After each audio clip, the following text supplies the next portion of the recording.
El ambiente en la cantina El Solar era asfixiante, una mezcla densa de humo de tabaco barato, sudor rancio y el inconfundible aroma a tequila derramado que parecía haberse impregnado en la madera podrida de las paredes desde hacía décadas. La luz mortecina de las lámparas de neón parpadeaba con un zumbido eléctrico molesto, proyectando sombras alargadas y deformes sobre los rostros de los pocos parroquianos que bebían en silencio a esa hora de la noche.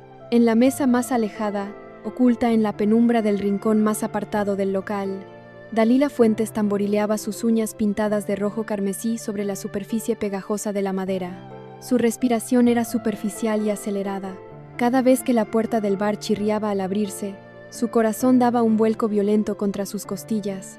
Llevaba unas gafas de sol oscuras a pesar de la falta de luz, un intento inútil de pasar desapercibida en un pueblo donde todos conocían su rostro y su tormentoso pasado con Renato. Había tomado la decisión más peligrosa de su vida, una elección que no tenía marcha atrás. Frente a ella descansaba un sobre de papel manila, grueso y pesado, que contenía el pasaporte directo al infierno para el hombre más poderoso de la región. Cuando la alta y desgarbada figura del periodista Arnaldo Luna recortó el umbral de la puerta, ajustándose el cuello de su gabardina, Dalila sintió una mezcla vertiginosa de terror absoluto y un alivio enfermizo. Luna escudriñó el oscuro local con ojos de halcón, acostumbrado a los encuentros clandestinos, hasta que sus miradas se cruzaron. Caminó hacia ella con pasos medidos, apartando una silla de madera que rechinó agudamente contra el suelo de baldosas rotas. «Espero que esta reunión valga la pena, Dalila. Me hiciste conducir 2 horas en la oscuridad, lejos de la civilización, y me dejaste un mensaje lo bastante críptico como para despertar mi instinto suicida», murmuró el periodista, sentándose y apoyando los codos sobre la mesa. Dalila no sonrió. Sus manos temblaban ligeramente cuando deslizó el sobremanila por la superficie hasta detenerlo justo frente al pecho de Luna. «Lo que hay ahí dentro no solo vale tu viaje, Arnaldo. Vale el Premio Nacional de Periodismo. Y probablemente también valga mi vida», respondió ella con una frialdad que helaba la sangre, quitándose lentamente las gafas oscuras para clavar sus ojos aterrorizados pero resueltos en los de él.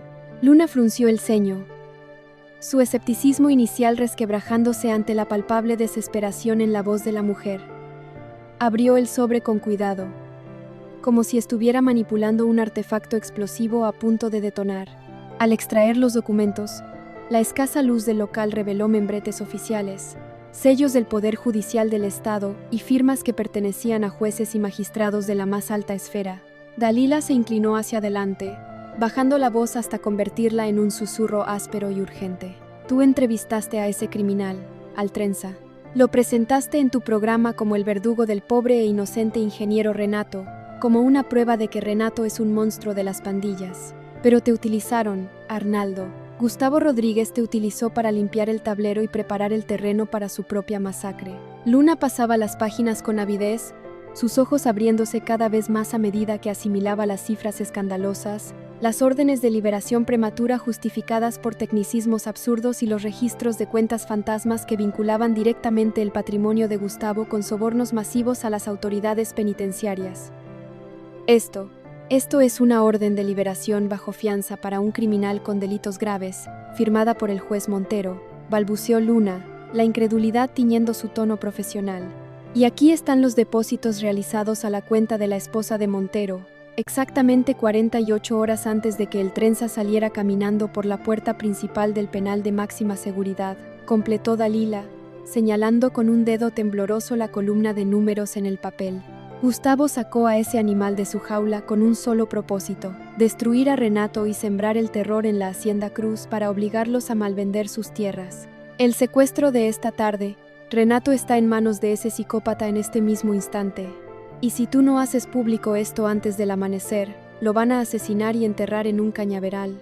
Y Gustavo Rodríguez se lavará las manos como el salvador que vino a comprar las ruinas de una tragedia.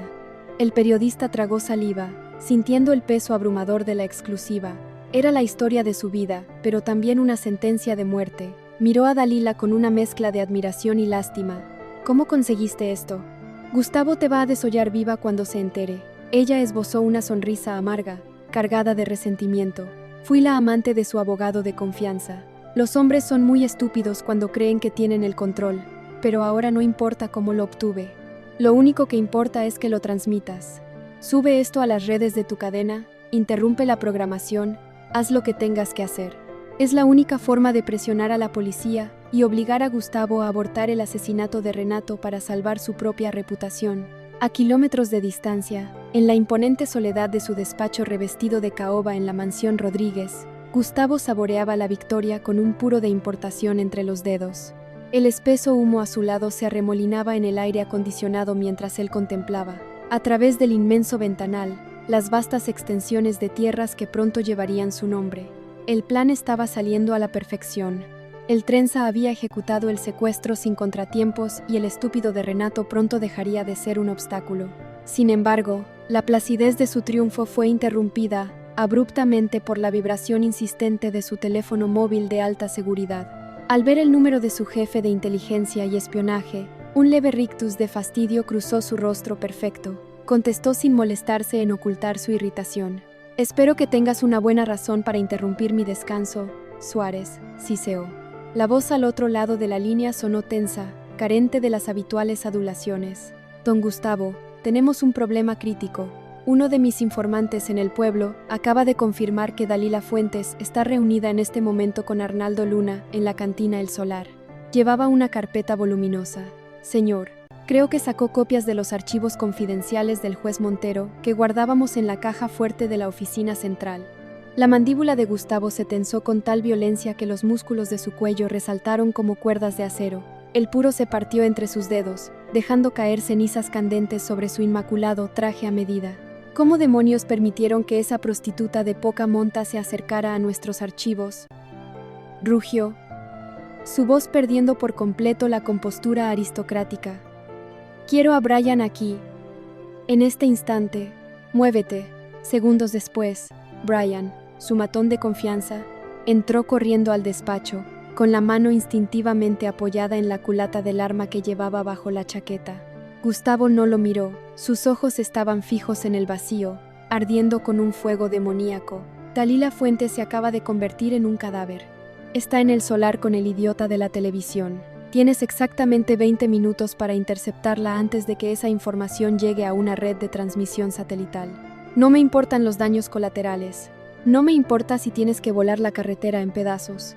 Recupera esos papeles y asegúrate de que esa maldita mujer no vuelva a respirar jamás. Que parezca un accidente trágico en la carretera, un asalto que salió mal, lo que sea.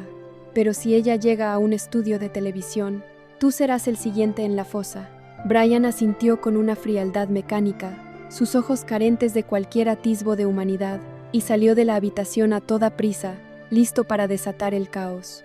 Dalila salió de El Solar apresuradamente.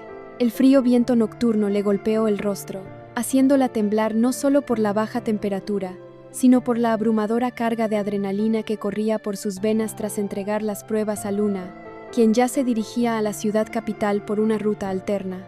Subió a su vehículo, introduciendo la llave con manos temblorosas en el contacto. El motor rugió rompiendo el silencio del pueblo y aceleró levantando polvo.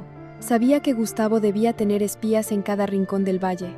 Tomó la sinuosa carretera que bordeaba las montañas, una ruta traicionera, sin iluminación y llena de curvas cerradas que bordeaban profundos barrancos. Apenas llevaba 5 kilómetros cuando miró por el espejo retrovisor y un escalofrío le recorrió la espalda.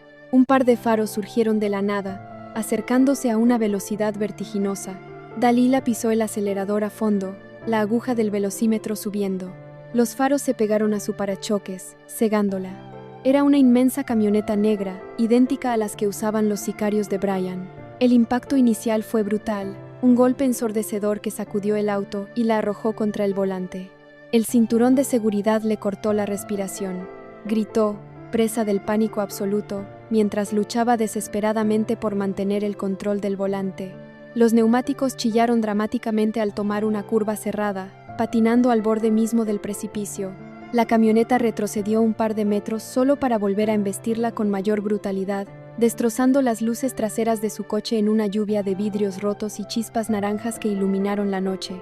Dalila comprendió con aterradora claridad que no querían asustarla. La orden era aniquilarla por completo antes de que amaneciera. Llorando de terror pero con fiera determinación, hundió el pie en el acelerador hacia la peligrosa curva de la herradura. La camioneta de Brian aceleró, intentando empujarla al abismo.